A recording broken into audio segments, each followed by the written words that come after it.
channel and leave your like. Surprises are always happening in the NBA and teams are preparing for the summer trade. The Warriors want to be champions urgently and will have the possibility of bringing together the three biggest stars of today and being an unbeatable team next season. The NBA's biggest big three could play for the Warriors. Nick Young says LeBron James, Stephen Curry, and Kevin Durant need to team up for one last hurrah. LeBron James, Stephen Curry, and Kevin Durant all failed to make the second round of the NBA playoffs for the first time since 2005 this year, and Nick Young thinks the trio needs to team up. During an appearance on Vlad TV, Young suggested the three all-time greats come together for one last hurrah. "I think all three of them need to come together," Young said. "I don't see him, Curry, leaving the Warriors, so that's why it could be in Oakland, in the Bay. But they are playing on the USA team together this year, one last hurrah. James and Durant exiting in the first round of the playoffs and Curry failing to even make it in has led to many wanting to see them on the same NBA team before they walk away from the game. Neither of the three seems to be in a position to seriously compete for a championship at present, but I certainly wouldn't bet against them winning it all if they teamed up. I don't see it happening, however. The Golden State Warriors certainly would be the team for all of them to come together, and I don't see how they end up getting both James and Durant. LeBron has a player option worth $51.4 million for 2024-25 and could be a free agent this summer, but the Warriors do not have the cap space to give him a sizable deal.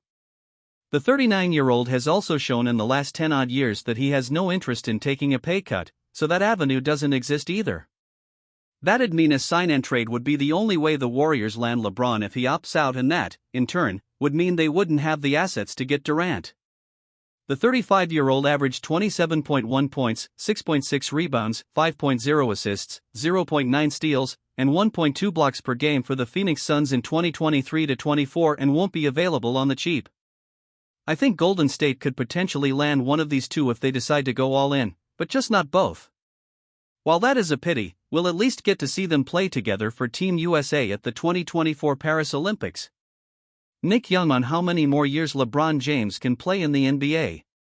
While LeBron continues to play at a very high level, with averages of 25.7 points, 7.3 rebounds, 8.3 assists, 1.3 steals, and 0.5 blocks per game in 2023-24 for the Los Angeles Lakers, the end of his career isn't too far away at this point. Young was asked during this interview how many more years the 20-time All-Star could play in the NBA. Starts at 355 mark in the above video. In this day and age of basketball, probably 3 years, Young said. I could see longer, but if he wants to play, it's up to LeBron. I think he plays until his son plays. Probably the second one. Until Bryce, James, come along. The earliest that Bryce James can enter the NBA would be 2026, and I don't think it is unrealistic for LeBron to play in that 2026-27 season, as there is a fair bit of gas left in the tank. As for the man himself, it has been reported that LeBron wants to play for 2 more seasons in the NBA.